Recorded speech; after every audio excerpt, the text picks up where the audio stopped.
there, if we haven't met yet, my name is Sarah and I'm the mom next door.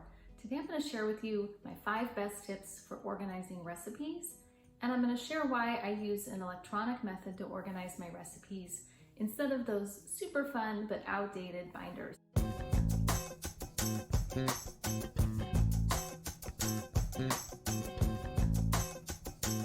First of all, why don't I use binders?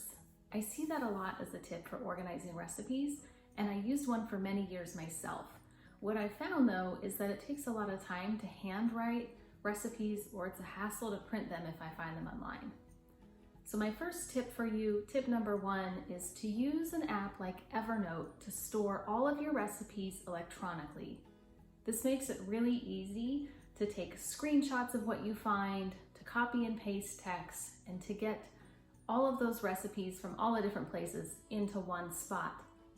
Evernote also makes it really easy because you can access it from your phone, from your iPad, on the go.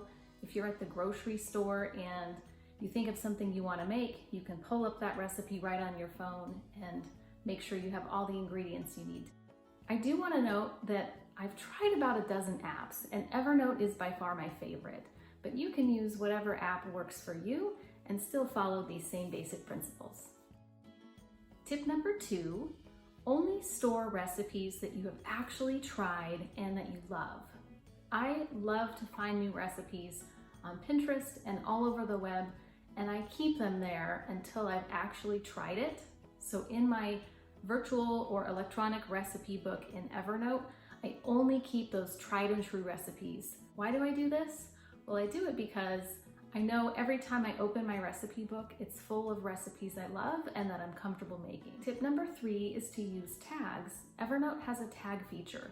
That's the only feature I use to organize my recipes within Evernote. I tag with things like dinner, quick and easy favorite, entertaining. I also have a tag with my husband's name on it, so if I cook something that he just raves about, or I know it's one of his favorite things, I tag his name so I can find all of those easily too. Using tags makes it really easy to sort if you're looking for an idea when you're entertaining, or a quick and easy favorite. Tip number 4, save all of your go-to recipes in Evernote or whatever app you choose to keep your recipes in. This includes things that you make a lot that you might even have memorized.